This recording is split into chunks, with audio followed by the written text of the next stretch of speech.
All right, you sit here and stare at the fat guy for a while, and we'll gather up our guests. Is everybody doing all right tonight? Everybody fine? Woo! 22, this is 22, Wasteland 22. We hit our 12th year anniversary. Woo! Yeah! 12. Yeah, people have been asking me a lot lately because we only had dates through next year posted, but I did sign a contract last week, so we're good through 2016, unless I have a giant heart attack or something. You're still expected to show up. Yeah, I'm still expected to show up. Yeah. I promise if I die, you all get to come and kick me. That's worth $30 right there. Yeah. Yeah, we just signed the contract, so we're good through 2016. You know, on the flyer, did you see the flyer? I mean, like, we're a B-movie show, so, you know, if you want an A guest, go anywhere else. But I didn't even have I had 3 guests as of Tuesday afternoon. I actually did the flyer Wednesday night after guests got back to me and sent it to my printer and said, can you have it done tomorrow? We're really going to open. So it's looking pretty good. Just before dawn reunion, a whole bunch of people you've never met that aren't anywhere else, because that's what Wasteland does. And Sergio Martino, who had to cancel due to work, we've got him. He's coming back. He wants to be here. Honestly, he didn't hose you. Work is an acceptable thing. Yep.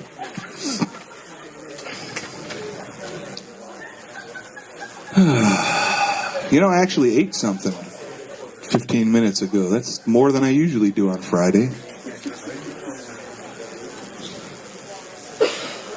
Look, Fred's in here early.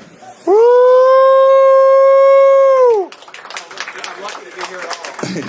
Ladies and gentlemen, Mr. Fred Olen Ray sneaking in early. We usually make Art Edinger go and gather the guests. Do you know what happened to us? What happened? We got in the elevator and we were trapped between floors. We sat there and we used the alarm and we tried to use the phone, which sent us to an answering machine. We tried to use the cell phone to call the hotel, and we got their corporate office. And then I tried to pry the doors apart, and I pried the doors apart, and everyone was able to escape the elevator. I really thought we were going to be there. And ladies and gentlemen, all at once, welcome to Wasteland. Yeah! TV movies, you know, where 5 people are trapped in an elevator and one of them wants to eat you. I actually think that's a news story. We haven't had that one. Well, it's that one elevator, the one closest to the hallway there when you go in, so watch it. Oh, we call that the death box. I wouldn't take it coming back down. It was there waiting with the doors open. I said, I ain't falling for that again. Did you ever see that Danish movie, The Lift, about the killer elevator? No, but I did see the elevator. So I knew what to do. Pry the doors open. Look, I have notes about my talk. You can't look at them. That's okay, I can't read. My eyes are bad, too. Hey, look, the AV guy showed up 2 minutes before time. Woo! Yep, he was drinking. I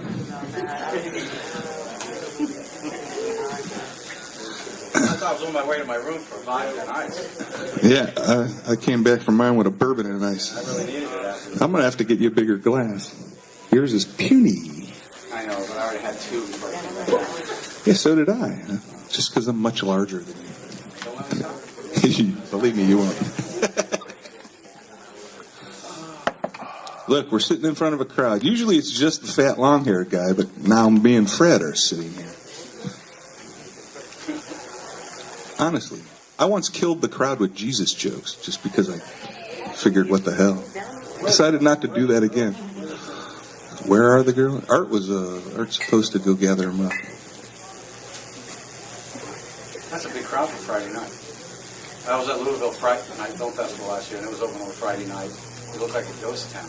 This is Wasteland, man. We come here to, these people have to pass out by 3 or 4, so they got to get here early and do their shopping because they have a full night of, standing out front, drinking and cheering things that are really stupid, dude. We don't pass out till Sunday. Hey, this is Wasteland, man. We get rest between 8 a.m. and 10 a.m. Then we take a shower and start again. Shower? Believe me, smell the Wasteland crowd. Most of them shower, except that guy over there who shit himself earlier. Some of us care. This thing on? No. Yeah. I don't do it 80 years. I just go action. Does it work now? Oh my God. Holy man. Yeah, you got to put it to your mouth. One thing we learned a long time ago, it's not a dick, it's a microphone. Actually, the first time. Very first time. But you don't have, you'd be surprised how many people that do this. Well, you know, one time I was, yep, it's a microphone. So we're uncomfortable now. You're all staring at us. Does my hair look good? Did anybody see the movie? Good. Anybody see the movie? Was it from DVD? Did it look was. okay? It was your look your all right? DVD, Yeah, your retro looked great, video. Fred. We let your intro play too. Fred's little intro. The old. This is the 16:9 one or the full screen? The old one. The original one, yeah, the first one. This wasn't the 25th anniversary one, the widescreen one. Hold that up. Oh, dude, that is the old one. Well, it Did had look your little. okay? It looked fine. Because it is great. available in 16:9. No, it looked great. Yeah, but was it Looked shot that way or did you crop it? You know, this is a misconception. And I went through this with the lab recently. All films from 1954 on up were shot with the 1:8:5 aspect ratio, but the mat is left open for the Academy to expose itself for a television sale later. Theaters run them from the Academy full frame, and they use a metal mat that goes into the projector that cuts the top and bottom off and brings them back to the aspect ratio. Any film that you plan to have shown in a theater or have a theatrical release is framed for 1:8:5, even though we expose the entire frame, and you can have a full frame version if you want, but they're all framed for 1:8:5. And we're doing some transfers right now, and we're doing them in HD, and the guy called and said, well, you know, Fred, we're going to have to cut part of the picture off the top and bottom to get this to HD for you. I said, where have you been? Where have you been your whole life? And I had to give this guy an entire lab lecture about how films are framed. So at a time, because even though films like this sometimes didn't play in theaters, although Hollywood Chainsaw Hookers did have theatrical release, you have a European and an overseas and an Asian release, and so you still had to go for the theatrical aspect ratio, even though you knew that in the U.S. it was going to go straight to video. We had photographs of Inner Sanctum in the Philippines with people lined up for 4 blocks to get in to see that in a theater. And there was a really weird women's prison movie with Tawny McClure in it called Chrome Hearts. And when we went to India to make the Don the Dragon Wilson movie, Tawny was one of our actresses, and we got there, and there it was, a giant billboard for Chrome Hearts, a movie that was lucky to have a videotape release in the U.S. It was playing in 800-seat theaters in Madras, India. So all of these films were framed for 1:8:5. That's what, I tell people that all the time. They're supposed to be 1:8:5. That is your theater screen size. Unless you've done something that really means you'll never make it, like Bikini Drive-In, which was at a time when we would transfer the negatives to a digital, and then we would edit them on video because we knew there was no chance that this would ever, or we didn't have the money to go back to film. So that film isn't framed right for a 1:8:5 extraction, so it would be a lot of work to try to get. I used to get in various parts of the country. I'd get people who said, "I don't like it when it only it's that skinny thing. It needs to fill up my TV." That's my mother. She said, "I want the whole picture, Freddie. I would like to see the whole picture." Yeah. So I'll go buy you a 16:9 TV, Mom. Then it will fill the whole. Oh, that would be okay. Yeah, said, that's my mom too. It doesn't fill the whole TV. Buy a bigger TV, or get new glasses, Mom. Sometimes that's the only problem. So we're still uncomfortably waiting for Art to bring in the girls. Ken, come over here. Fred, Yes. Hollywood Chainsaw Hookers. What was it like to work with Fox Harris? Fox Harris was a great actor. I'd seen him in Forbidden World, where they pulled his tumor out and fed it to the monster to kill him. So I loved Fox, and then he turned out to be one of the best friends of my wife at the time, Dawn Wildsmith. And so Fox was one of those guys. He was a funky guy, just like he is in the movies, and he was always broke. And so every chance I could get to give Fox a job, I did. He was in Armed Response. He's in just about everything that we could put him in. Even when he was doing Sid and Nancy and Repo Man and things like that, you know, whenever we could put Fox into things. Eventually, he did end up living with me, and we took care of him until he passed away.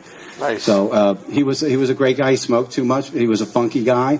And the people who did Cafe Flesh had made a play, and it was called Jackie O. And it was a very bizarre play in L.A., and he was one of the stars of this play. So we got to go see him do that live.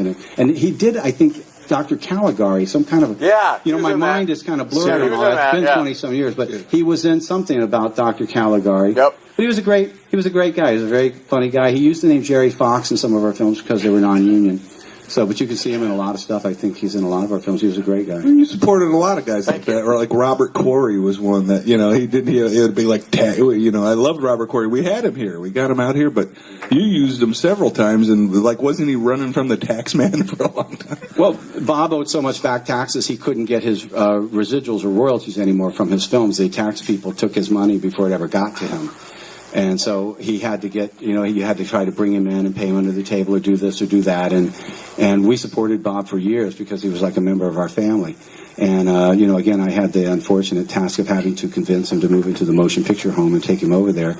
And because he was certain that he wouldn't last there. And I said, well, Bob, there's people here to help you. There's a hospital and facilities. But he was right. He didn't last probably more 6 or 8 months. And then we had the sad task of having to go and clean his apartment out at the motion picture home, and I couldn't bear to throw his stuff away, figuring that someday I'd meet a fan of Robert Quarry who wanted this, and so I kept his eyeglasses and his canes and I love Robert. We had the Anne Radcliffe Award was in his room too. Does anybody remember? Was anybody here met Robert Quarry? Oh, who doesn't remember? He was an awesome dude. The first time I met him was like weeks after he had like a triple bypass, and we went out and had a smoke. Nice. You know what, though? At the end of his life, he stopped smoking. He stopped smoking. At the end of everybody's life, you stop smoking. When he was here at Wasteland, he asked for a handicapped smoking room. We just gave him a smoking room and an ashtray and said, "Fuck it. What are they going to do?" Yeah. Handicapped smoking. I thought that was awesome. And about $20 worth of junk food. He was a gourmet chef, though, and he wrote a lot of cookbooks and stuff. Yeah, I know, but that was what made it so funny, is he wanted a handicapped smoking room, and we went and dragged him down the street for about $20 worth of junk food. And he was like, "I'm fine." And he was no hassle all weekend, and awesome. I really liked him, too. Okay, well, the girls are fashionably late. They may be doing their hair. Michelle said she wanted to brush her teeth before she came. I don't know what she's going to do, smile? I don't want to go there. I don't know. Yep. Okay, well, Anybody else have a question for just Fred? You can ask. How tall am I? What drive-in did you shoot Bikini Drive-In at? It's a drive-in that I think it's listed there. It's the El Monte Drive-In in El Monte. And they were open during the summer, but they weren't open in the fall. And it's a funny story. Jim Wynorski and I had made Dinosaur Island, and we finished the movie and we turned it into Roger. Thanks. And Roger gave us our paychecks. It was $25,000 each. And I said, this was the difference between Jim Wynorski and me.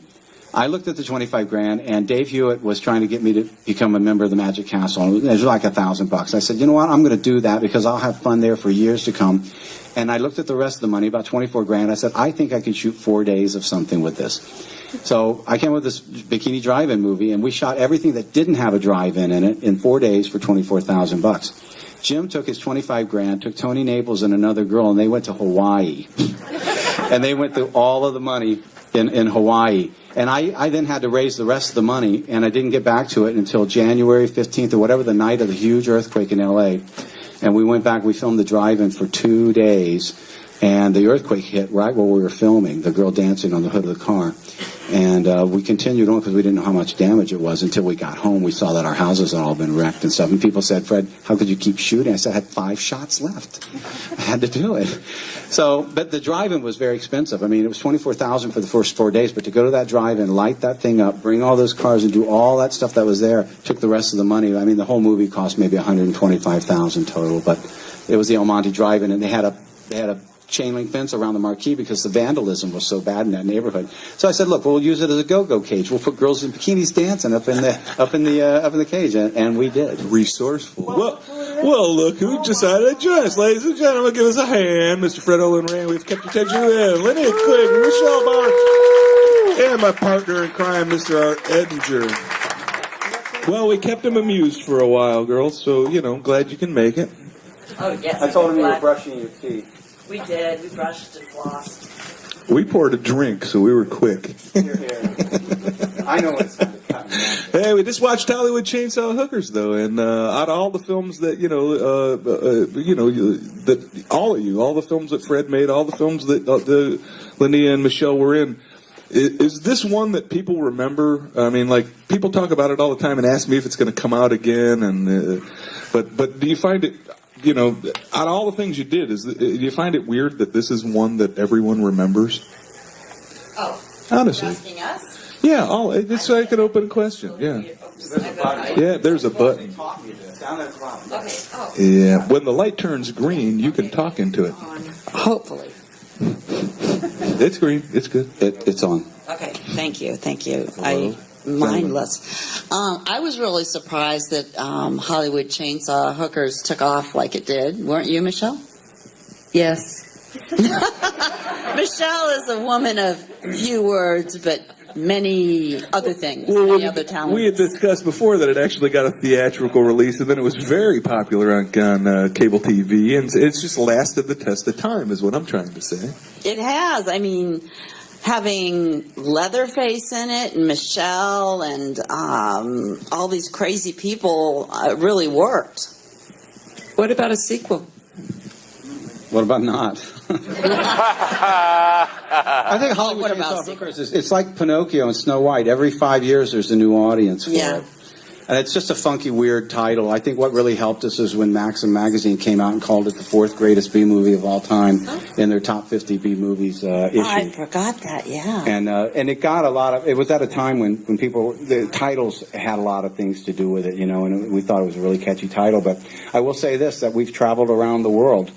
I mean, we've been flown all over the place, and we've been on so many TV shows and radio shows and shown this in so many festivals and stuff that it's just amazing what a movie that took 5.5 days to make. And Gunnar Hansen, people don't realize that Gunnar had never been at a comic convention or a film convention. He didn't know anything about it till I brought him out for this show. He was a friend of mine. He lived on Mount Desert Island, probably still does. He lived in someone's guest house. He's a poet. And I called him. I said, how would you like to come and make a movie? I'll hire you for 2 days. I'll fly you here and I'll fly you back out. And he kind of went, okay. And he did. He just flew in. And I called Eric Caden and I said, Eric, do you want to meet Gunnar Hansen? So Eric came down to the studio and he said, you should come to one of these shows where you sign autographs and stuff. He had no clue what that was. And now, of course, you know, you can't go to a show that Gunnar isn't at.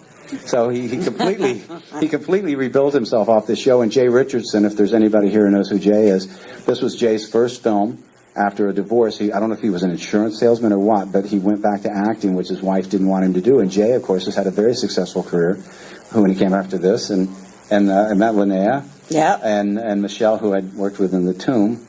And it all seemed like a natural for a 5.5 day movie. Oh, yeah. It was on Memorial Day or something like that. But we did it, I think. We did it around filming in another movie called Moon and Scorpio, and there was a 3-day weekend, and then there was 4 days of pickups for this Britt Eklund movie, and we told them that we would do the film for them, the pickups, if we could have the camera equipment on the weekends in use of the Transworld Entertainment offices. So Jack Chandler's office and the police stuff, that's the Transworld office. And then it's my house where the baseball bat scene with Fox Harris, and they put him in the bathtub. That was my house. Oh, yeah, that's fun. And then we went to that little studio, Lucky Brown, who was in the Astounding She-Monster. He has this little studio called Movie Tech, and there was a little old man who had written Sahara, the Humphrey Bogart movie, and all his job was to sit there and go, Movie Tech, when the phone would ring. Oh, God. You remember this guy? And there were bums. There were homeless people that they hired to sleep there, and they'd sleep in the projection booth, and they'd get drunk all night long. They would be drunk all the time, but they thought it was free security. There's somebody alive in the building at all times. So we have Raptor one night, and we bring these girls. We're looking for some girls to play the cult hookers. There's only 3 of them. God. And somebody comes back, and I said, guys, those are real hookers off the Sunset. They said, Fred, they just want some beer. And they had cleaned all the beer out.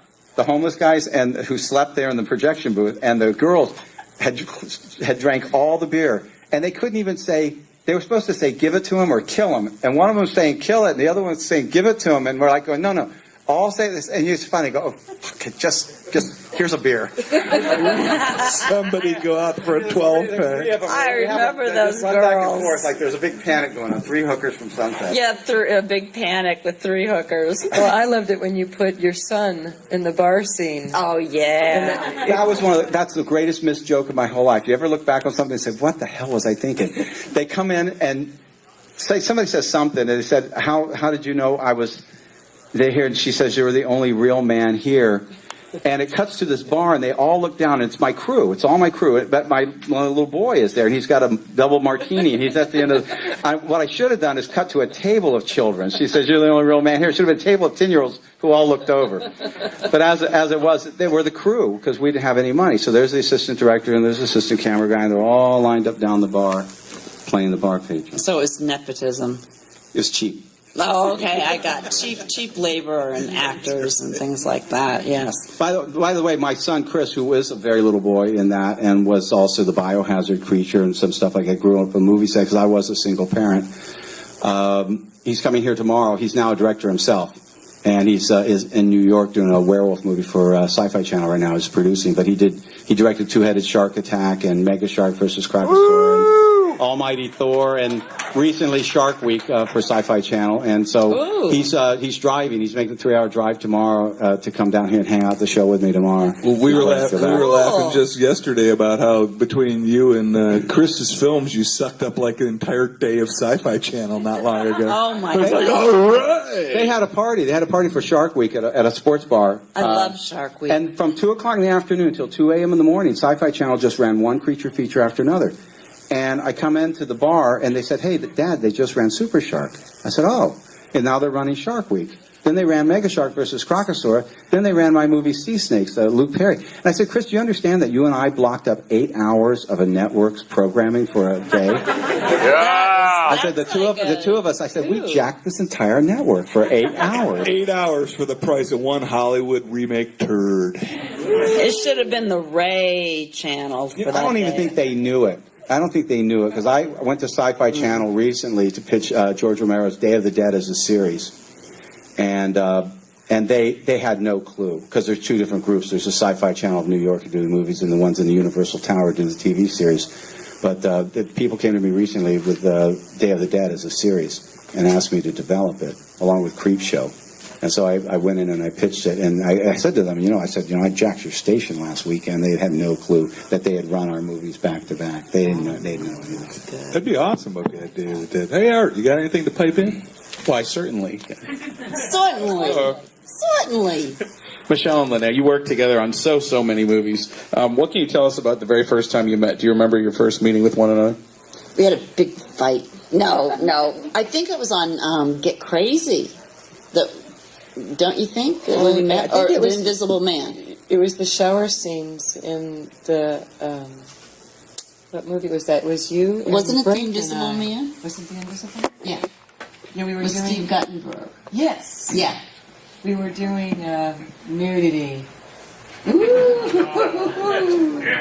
the background shower scenes. For You guys are hardly known for that. And then we had the same agent. Yes, who met a horrible demise, unfortunately. Yeah. Not anything. Was that the guy with the parrot? Yeah. It was a big parrot. I was waiting for a TV movie to come out of that, but There should have been. whoever did it has been He able was to hush like, that up. he'd call us on the phone and say, "I have a nice little shoot for you." Yeah, so and we just Brink and Linnea and I actually just met on these. We were extras doing Yeah. nudity and worked our way up real hard through the back door, so to speak. And we worked really, really hard to get where we got. I mean, to get a speaking role was like unheard of. To get your SAG card, which thank you, Fred, got me mine. We just worked tough Yeah. times just to get even recognized. Yeah, and we didn't do any bad stuff to get recognized either, Right. but just the nudity. But it was still work. You had to go and work at it. Oh, I'll give you my all the God, credit yeah. of that. Yeah, definitely. It's not easy to to sit on a We film had to shoot sit in a and be bathtub naked. in Nightmare Sisters for 2.5 hours with a bar of soap. That was Trying to difficult. think of what to do with the soap. Yes, that was a hard one. You had the wrong director. All you had to It wouldn't have been like 2 hours. Looks like he has a question. We usually open it up in just a little bit, if that's okay. I want to say, please elaborate on the parrot story. Hal Gathu owned a modeling and casting. CHN International. Yeah. And it's been on the news and everything that I remember Demi Moore, a bunch of different people like that. in his files. And I remember he was just a really nice man. He had a parrot, and a parrot lived like 100 years, and he just treasured the parrot. And it ended up one night, the place caught a blaze, and supposedly he was shot himself, and the parrot was in there too. And they said it was a suicide, but he would never included the parrot on his suicide. So it was something weird. No, I think he was killed. What they believe in is that there were photos of some actress who was very, very famous in their files for whatever reason, and that somebody had killed him to get those files because the files had been ransacked and the place was burned down with him in it. Yeah. And there's nobody in town that believes that that's an accident. Everybody thought it was somebody had killed him. Yeah. But whoever was, the photos never turned up, whatever photos they thought they were, and they never did find out what really happened to it. But it was a very bizarre and sort of tragic. It was horrible. Tragic sort of situation. Yeah. I have a question for Fred Olen Ray. Growing up a little bit too late to have experienced the grindhouse theatrical experience, growing up in like the video generation, the Sleaze Mania tapes were very, very influential to young people like myself in getting exposed to exploitation. How did you get involved in those Sleaze Mania tapes? Those are those comp tapes? Yeah. That's Johnny Legend, if anybody knows Johnny Legend.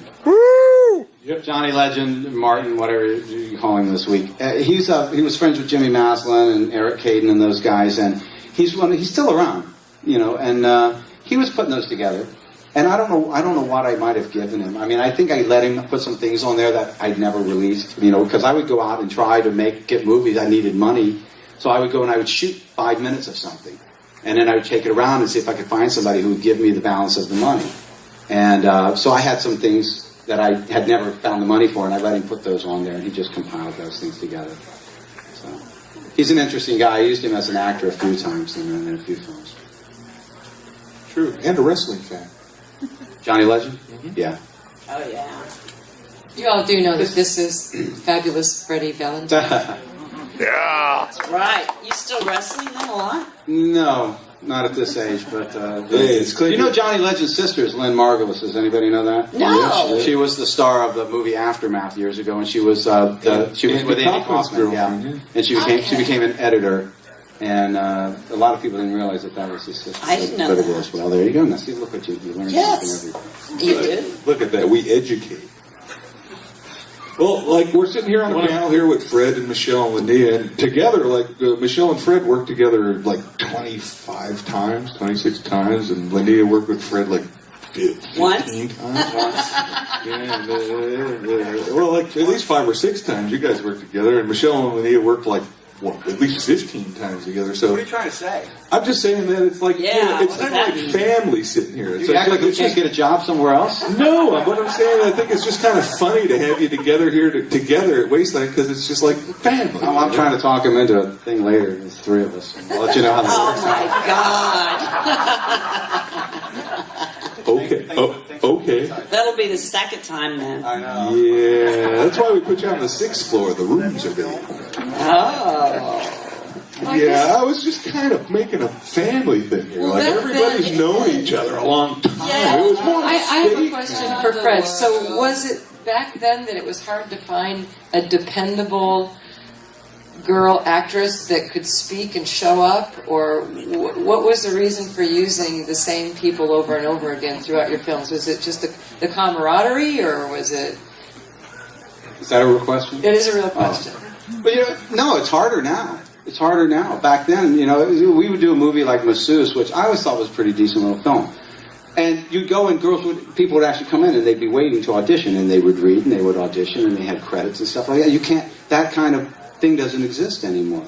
Griffin Drew and the rest of them, and Monique Parent, people like that. People took it, and the girls who were actresses, no, it was a lot easier back then to find good talent than it is today. It's very hard to find good talent today, and it's hard to find a lot of talent who don't have a lot of tattoos and stuff. I mean, you're trying to make a caveman movie, and everybody's tattooed from their, on up. It's just it's harder. It's a lot harder today. And one of the cool things about both Michelle and Linnea is you're not like in the late 80s, early 90s, you're not 18, 20 years old in these movies. You know, I mean, these days it seems like when you watch a direct-to-video movie, I mean, the cast is super young. They hardly ever cast anyone over 30. What do you see changes in the casting age-wise these days? I'm asking you. Oh. I mean, I used to have them play college girls because you can go to college at any age.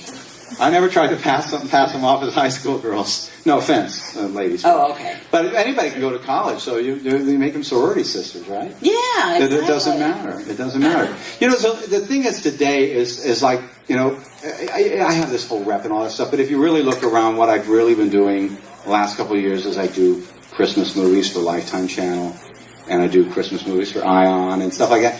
And it's like your stars are going to be a little older. Because anybody who is under 30 and is a named star is a real star. They're going to get $500,000 and up to be in your movie. If you have a name value and you're under 30, you are a real star. So what you end up doing is you end up going into people who are a little older, into their 30s and stuff, and a little older in their 30s. I don't mean to say it the wrong way. Old. Oh, but I mean, God. it's like the young kids now that are stars are real stars, and they're high paid. And you can't, even friends of ours like Amber Tamlin, I can't afford Amber, and she's one of our best friends. But, you know, she's got a career, she's got to look out. And I'm not going to pay Amber. I used to tuck her into bed at night, and I'm not going to pay her $1 million No. to show up. No, exactly. But that's what our agent wants. And There were days I would have paid her $1 million not to show up in my house. oh my God, Let's not go there. that's funny. Well, you were both in so many movies that are near and dear to all of our hearts here at Cinema Wasteland, and obviously some of us may have questions about some specific ones. Question for Linnea Quigley about Savage Streets. That's a very sort of simultaneously in-your-face and kind of campy setup to what ends up being a not very campy scene. What was the atmosphere like on that set?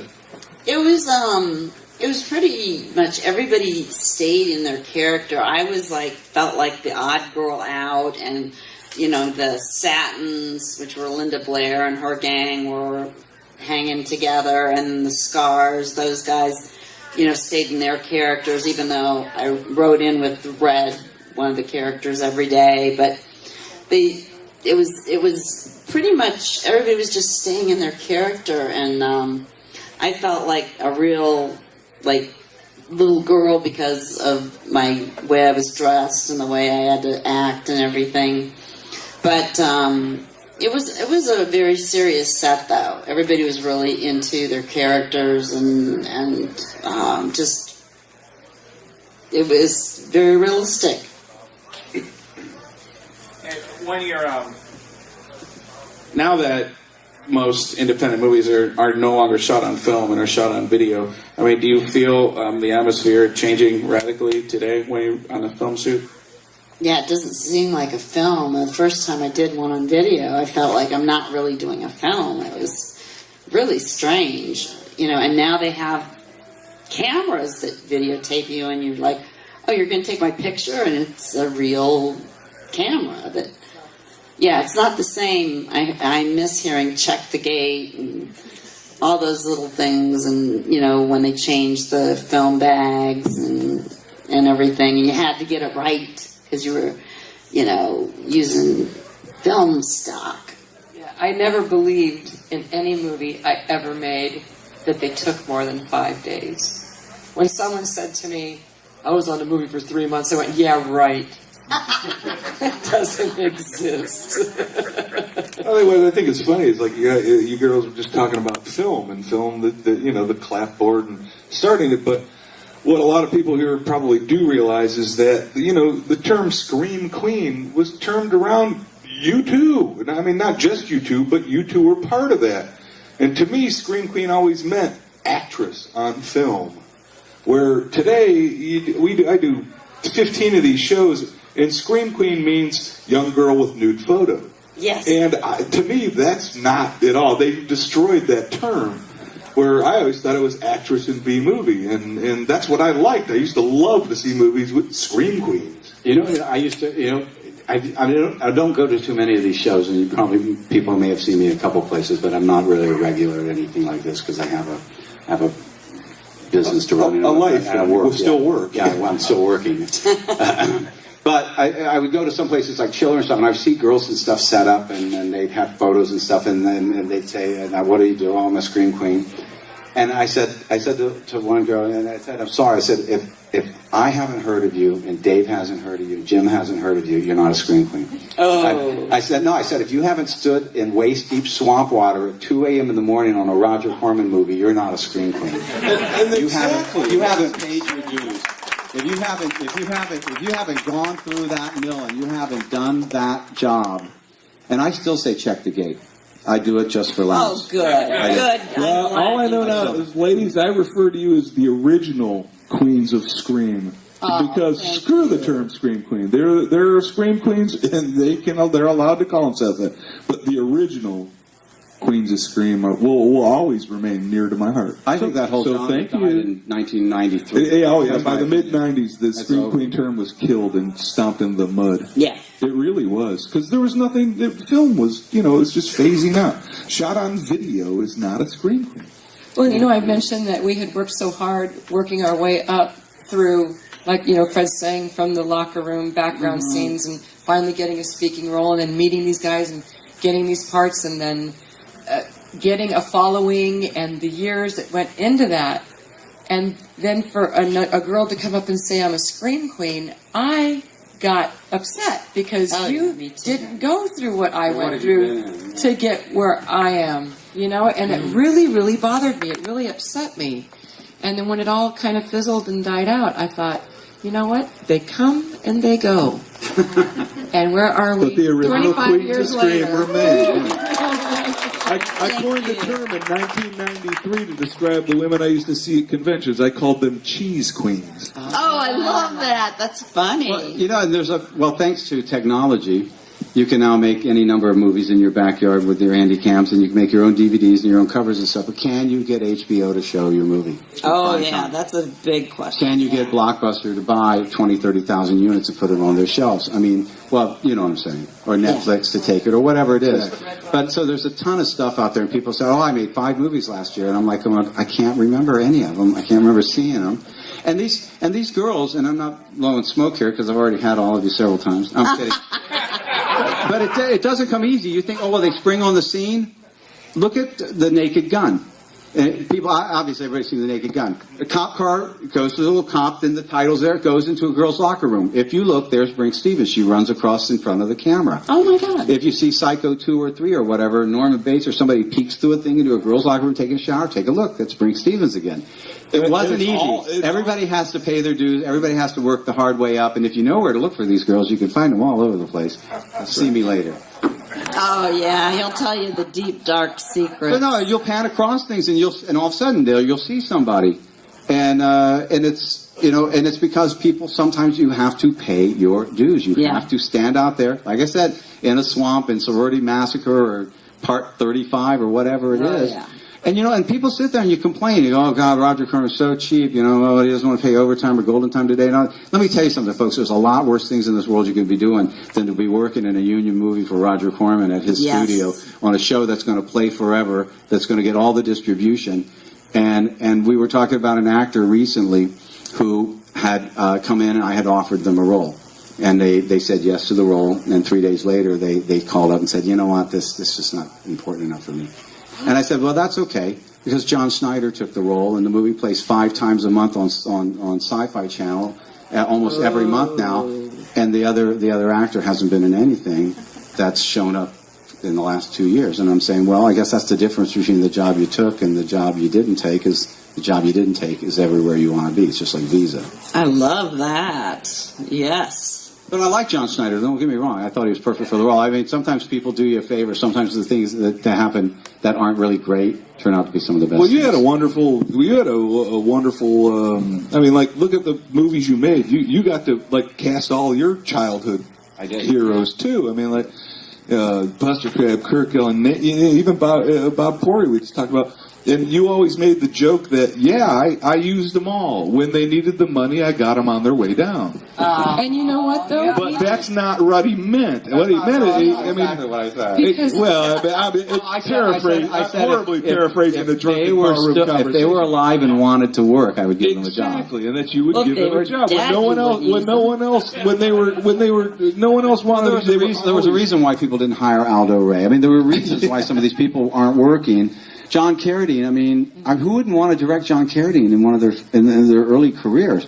I mean, the guy walked, he was bent over, he looked at his shoes the whole time. And I said, Fred, why doesn't he ever get up from behind the desk and go somewhere? I said, there's not enough film in the magazine to shoot him getting up and walking over there. We don't have the time. It was awesome. Michelle knows because she was in that movie. She was in that first film that we used John Carradine in. But we had this discussion just yesterday about how all of them would have been so cool Wasteland guests if they'd just survived. Cameron Mitchell, Aldo Ray. We were like, the notorious boozers would have just fit right in. How about Lee Van Cleef? Lee Van Cleef He would have been a great guy. Awesome, dude. A little grumpy. But the movies that we did, we didn't make a ton of money on them. What were we making, a couple $100 a day? Yeah. And we were doing it just for the love of the film. And as a matter of fact, if Fred called me tomorrow and said, hey, I'm doing something, I would never say how much. I'd go, where and when. That's the way it went all over the years. Was I got a project, you in? I'm in. Well, Hollywood Chainsaw Hookers. Mm-hmm. Hey, I got this thing. I want to be Mercedes. Okay, come on, show up, be on set, blah, blah, blah. That's just how it was. And then we went to trial with SAG and lost all the money we've ever made. For working non-union. So I went financial core, which means that I can work on union and I did the same non-union. thing. Yeah. They fixed all that. All fixed. Oh, it's all fixed? Yeah, right. No, I'm telling you. Under the new SAG ultra-low budget deal, you can mix non-union actors with union actors, and you can pay a union actor as little as $100 a day. It's gone backward for the actors. Yeah. It's gone backwards. I mean, I don't think in my early days, I don't think I ever paid anybody $100 a day. I mean, I've paid full union all the time, but we never would have offered somebody $100 a day. I mean, that was, but now you can do it, and you get quality actors. You can't believe the actors that show up for $100 a day. Mark, a lot. Oh, I can't mention that. Go ahead. Mark Hamill? Yeah? Yeah. If you want to work, you work. Let me tell you, is anybody here Dark Shadows fan? An original? They're actors, though. Okay, Super Shark. Jerry Lacey's picture comes through. And I said, I'd met him years before, and we didn't get to hire him. And it was $100 a day. I said, I'm too embarrassed to ask him if he'll do this. I said, I want one of my assistants. I said, I want you to call this man. Tell him it's $100 a day. If he wants the part, he's got it. He doesn't even have to come in. They said, Freddie's going to do it. I said, okay. So Jerry comes out. He does a great job. So then we do Hatfields and McCoys. And I got Christian Slater to play the governor of Kentucky, and I need a union officer. I said, call Jerry Lacey. Jerry said, I'll do it. Jerry took me to lunch, and he said, Fred, you have revitalized my career. I have an agent now. I have a manager now. He goes, I go on 4 auditions a week. He goes, my entire career has turned around from not the $100, but for the parts I gave him and the exposure and the quality that he got on network television. So it's not always a dead-end street. No, but me and Art have done dozens and dozens of these talks, and the one thing we can say is actors act. I mean, it's not the $100 a day. It's acting. And you see on the way up the people you see on the way down. Exactly. So you have to be really careful about how you manage yourself with the people that you work with. Mm-hmm. But actors will always act. I mean, like if it's not inconvenient to be on that set for a day, most actors will act. That's what they do. It's your job. Yes. And I want to thank, from the bottom of my heart, Fred Olen Ray for my career, because I think I owe him everything. Well, absolutely. But they were actually so many fun films. I mean, that was, it wasn't the money that everyone was paid, but the films have lasted. Everyone here, the films you were in are quality B films. That's what we're celebrating right now. They were fun. Yeah. And Michelle was saying last night that she lives in a nice suburban neighborhood, and she doesn't talk about her acting career to anybody. And what'd you say, a 65-year-old woman stopped you? I knew you were going there. I knew you were going there. I could hear My neighbor it. 2 doors I down could hear it lining up. saw Sexual Witchcraft, which was one of Fred's movies. And I played a snoopy neighbor like a Mrs. Kravitz. And she pulls up in front of my house and goes, "Hi, Michelle. I saw you on TV last night. You were the Snoopy neighbor. And I'm going, oh my gosh. And first of all, I'm thinking, okay, what is she doing watching that? Right? And then she spouts out, and I'm looking around to see if there's any other neighbors. I didn't recognize you with all your clothes on.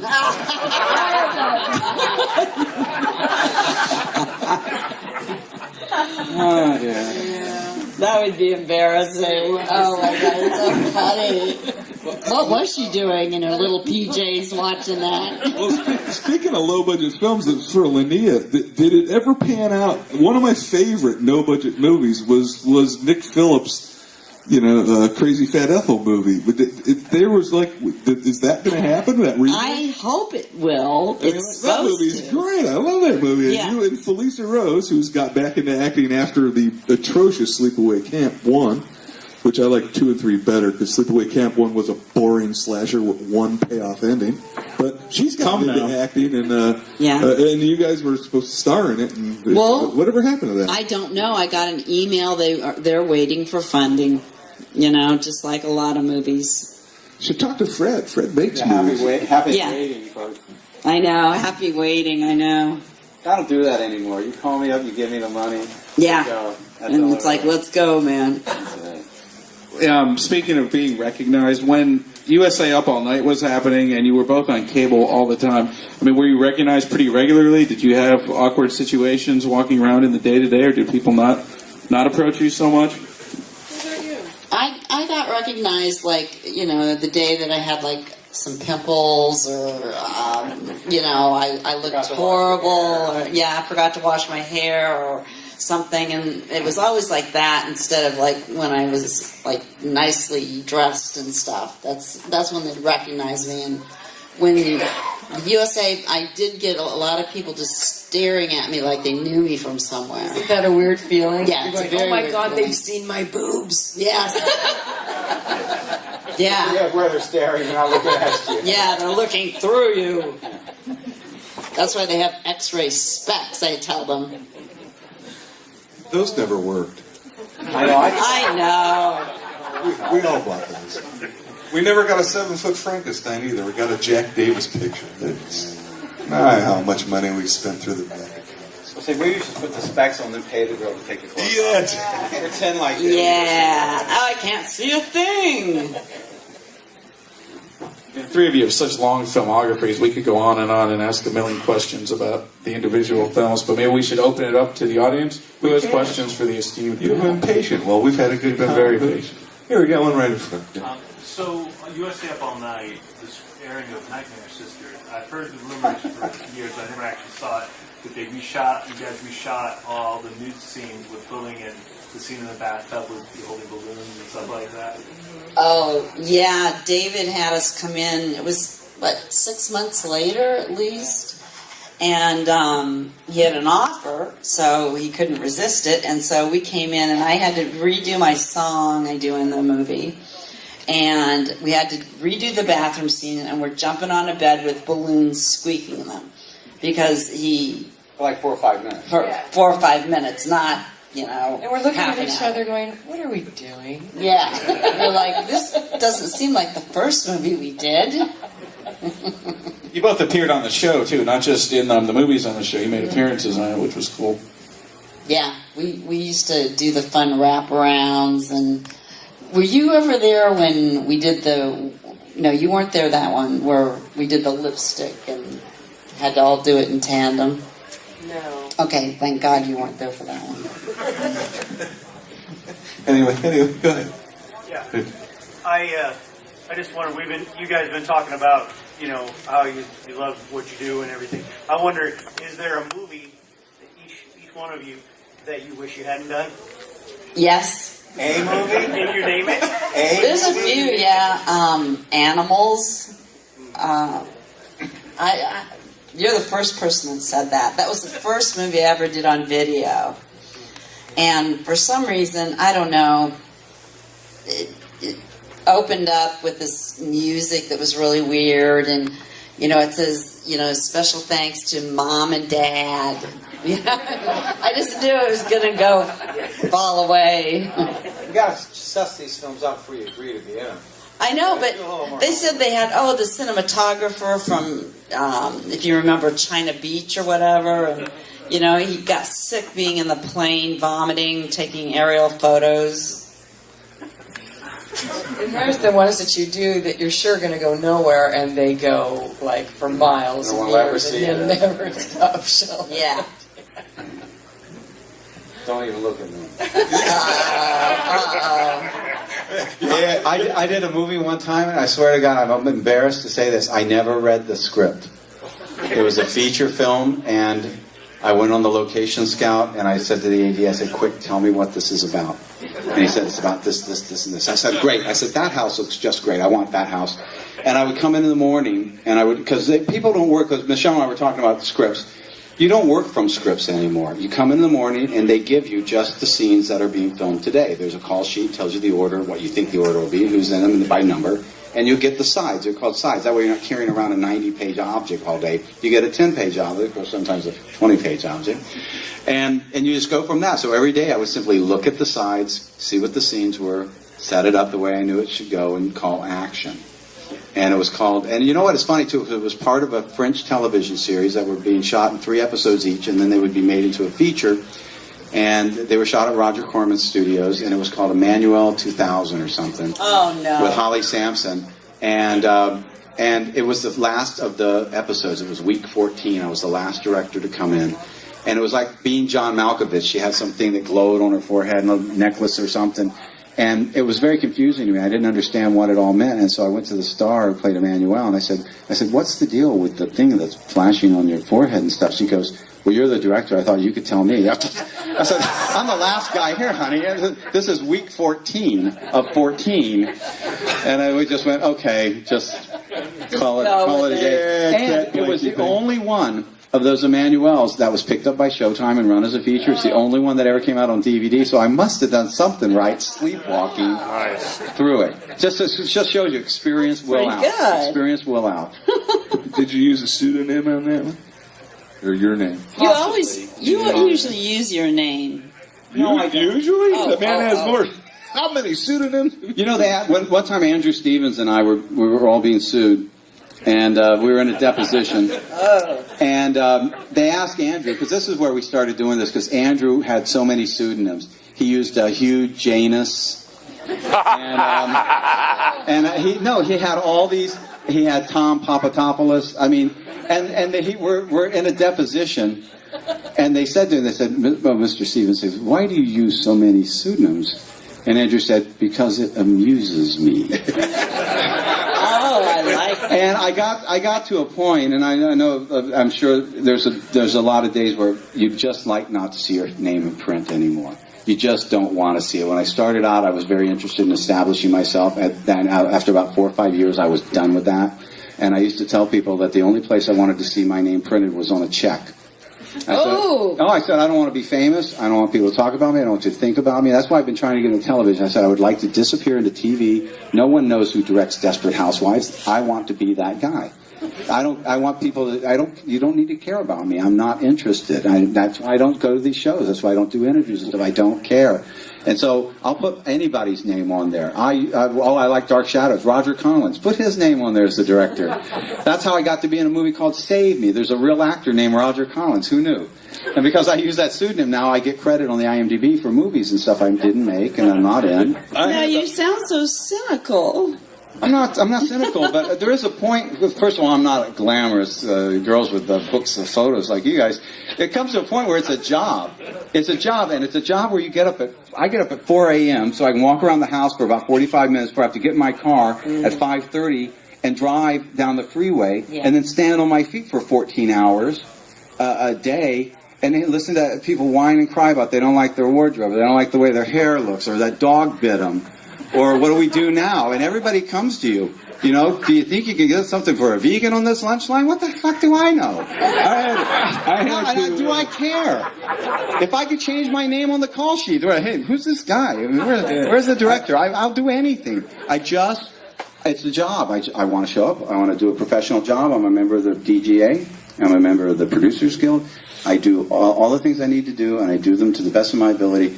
And that's it. It's a job, and it's not even a 40-hour week job. It's a long, hard-ass job, and you guys know. It's very tiring at 2 or 3 a.m. in the morning. It can be very tough. I had to laugh. I was on IMDb once, and I saw this picture of Fred, and I swear to God, under it said like the 25 worst directors. And I said, and I got mad, and I clicked on it.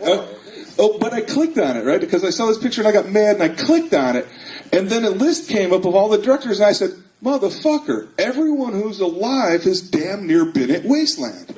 All but 2 or 3 on that list, and I got even madder. Yeah. But now Fred's here, so I'm down to like 2 on the list. Fuck you, IMDb. Yes. Honestly, I got mad because I saw a little picture of Fred there and it said 25 worst, and I went, God damn it, and I clicked on it and I went, oh, son of a bitch, we've had all the living ones. Oh my God. So, I just thought it was great. To me, I just looked at that and said, well, you know what? That's a compliment and a half, brother.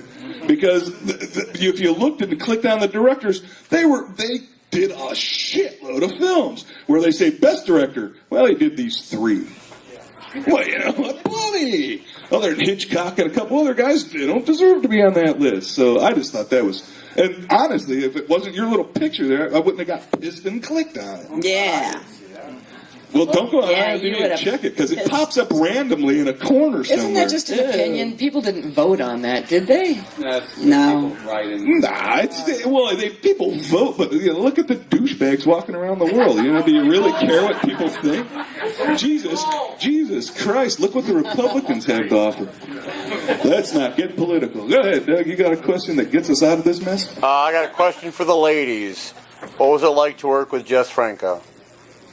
Good question. The man knew what he wanted.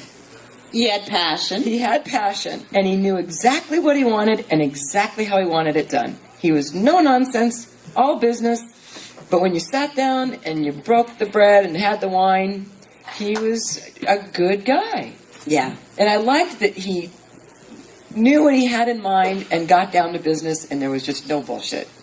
And he really smoked a lot. Yeah, he did. And he hated that I used Tabasco sauce. Yeah, there's a really funny story that we went the last day to this place that was special to him to have the chef make us this special dinner. I lucked out because I don't eat fish or meat and got a baked potato or something, but she got this boiled fish.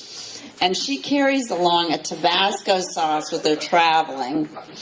And so she put Tabasco sauce on it, and Jess was like just mortified and started saying, oh, that shit.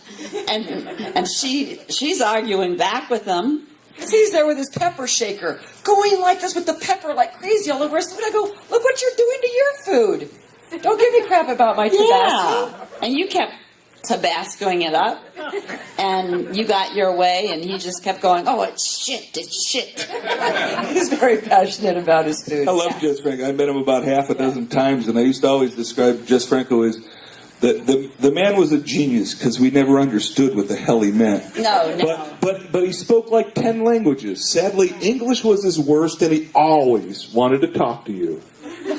So you can only understand every third word, because he'd be telling you, he'd get excited, and that you'd just shake your head, going, yeah. I hope he's done soon. Yes. Paul Nash didn't speak English. No, Paul Nash didn't speak any English. I met him a few times. He said hello.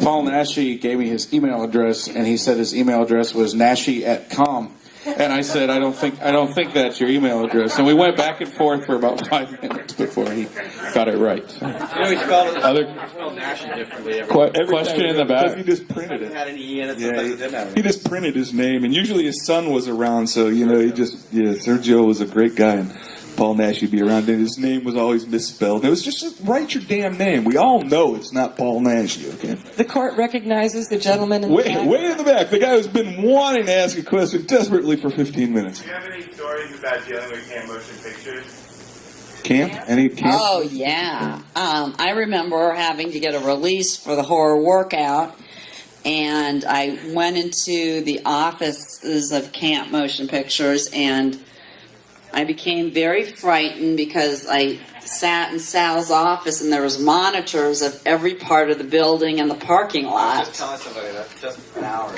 And guns around. Yes. Yeah, guns and things around. And I said, could you please sign this release so we can show Hollywood Chainsaw Hookers?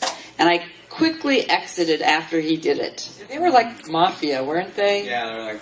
Oh God, we're going to end up in the swamp tonight. No, they're all in jail. We're all okay. They're all in prison now. They had a company called LA Video, and Dave Dakota was a director there, and he directed adult male videos for this company. That's right, they had. And it was LA Video, and Jimmy Maslin and Eric Hayden, I guess, who had Blood Feast and 2000 Maniacs and stuff, had made a deal with these guys, and Jimmy came to me and said, do you have anything? These guys are trying to start a legitimate line. And I said, well, I have the Scream Baby Scream. And I said, I wanted to call it Nightmare House, and maybe I had something else. So I went down there, and just like it is, you walked in, and there were all these banks of monitors that showed every angle of the building in case they were attacked. And there was like a donut case, a glass donut case of Uzis and machine guns and stuff there right when you first walked in the door. And we did business with them, and they were fairly honest, but because they were in the adult business, it was a different world, and they treated people differently. They did business actually more legitimately than the straight horror world. Everybody got paid when you worked with the Pretty much so, but then they started learning. They learned how the legitimate business did, and before it was over with, they were pirating Hollywood Chainsaw Hookers, and I had to go there and pull the plug on them. Wow. Because people think they own that movie. They didn't. They never owned that movie or any part of it. What they had done is paid in advance to me for the video rights prior to me actually making the film. It was based on a royalty based on X boxes. But eventually they made their own movie. They decided they were going to make their own movie. It was called Death House, and John Saxon was the director. And Dennis Cole was in it, and Michael Pataki, and some other people. Tony Francioso, I think, was in it. And they could not get to the ending of the movie. John Saxon directed the climax of the film 3 times. And so they called me and they said, could you come in and direct the end of the movie, and John Saxon will just be an actor. I said, that's very uncomfortable. But I did it. And we shot in the alley behind LA Video, and it was all guns. They had all their guns on the hoods of the car, and they were acting in it now. Salvatore Riccichi and the other guy, Jim Goff, or whatever his name was, they were acting in the film, and they had plastic Jesuses made out of plastic explosives. I mean, I think they were fake. You never know. We don't know. That was the end of the company. They ended up in prison. How did you know about camp? Jimmy Maslin, and Eric Hayden. The guy back there. So people ask me about that. There's some kind of weirdism going on about it. What is it about camp that interests you? We're obsessed with VHS. Yeah. Oh, okay. The old VHS guy. He doesn't seem old enough either. Was it really you who brought out Scream Baby Scream? I love that movie. I bought that out of the negative. When I first moved to California, I was broke. I literally was unemployed, and I had I sold Alien Dead to somebody, the rights, for like 10 grand, and a girlfriend of mine had just had a car accident that had a settlement. And I said, let's put our money together and see if we can buy a movie, because video was just taking off. And I knew this film was in Miami. I bought it for $5,000. Yeah, I bought the negative out of a guy's closet. It was a Florida shot film, but it had a great cast. Like the guy who played Rodney and Gruesome Twosome, the guy with the electric killer was star in it. And the guy who even did the effects was Doug Hobart, which is... That's my son Christopher's godfather. Chris's name is Christopher. Barry Hobart was Dr. Creep in Ohio Horror House, who loved this show to the day he died. He was a regular here. Doug's still alive. Doug is 95 or 6. Death Curse of Tartu. Doug Hobart was the Tartu in Death Curse, and he was the creature in Sting of Death with the big head. And let's not get on Doug Hobart. I love Doug. You should have him at one of your shows. I really should, because he's sharp as a tack. Yes, he is. I just talked to him not long ago. He just wrote his biography. Anybody else? Let's get out of this with one last really good question. Shake your hand. Go ahead, back there. Rhonda, hey. Okay, we want to know what it was like to work with Michael Gagne for Dookie Fleischwater. Dookie's a real strange, fun guy. I mean, I worked on him on Lord of Illusion, and he came in, he told me to Clive Barker's with rat traps attached to his face and genitals and everything, and he was hired. But Dookie was really fun in Hollywood Chainsaw Hookers and Nightmare Sisters, I mean. And he's just a rare breed, I tell you. Yeah, when I first heard that song, was that the intro song to Nightmare Sisters? Jumpin' Jiminy, stuck on my chimney. I'm going, where did he get that from? Yes. It rhymed. We had that band, the Haunted Garage. Yeah, the Haunted Garage, but they were actually pretty good. They were pretty good. I put them in the movie Cyclone, and Dar Robinson kills Jeffrey Combs with an ice pick in the scene, and Michael Sonny and his band are playing devil metal or something up there. You're in Cyclone, Michelle. Yeah. Briefly. And Michael wrote Commando Squad for us, and his girlfriend worked at the library, and she was a costumer, and she did Phantom Empire, I think, and Jill Connor. And I think she did all the costuming for our stuff. He was a very strange fellow, and he never really worked a regular job, and he just got weirder and weirder. I mean, as he went, I haven't actually physically seen him in a few years, but he did friend me on Facebook recently. So Facebook. I keep up with him a Oh, we little love bit. Facebook. All right, ladies and gentlemen, just give it up. We've been here an hour. We can't keep them any longer.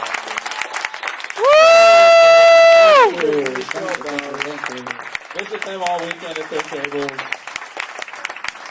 And enjoy Cinema Wasteland 22. We're singing in the rain. Yeah, remember, in about 15 minutes, our first film of the night, El Condor, Spaghetti Western with Lee Van Cleef and Jim Brown.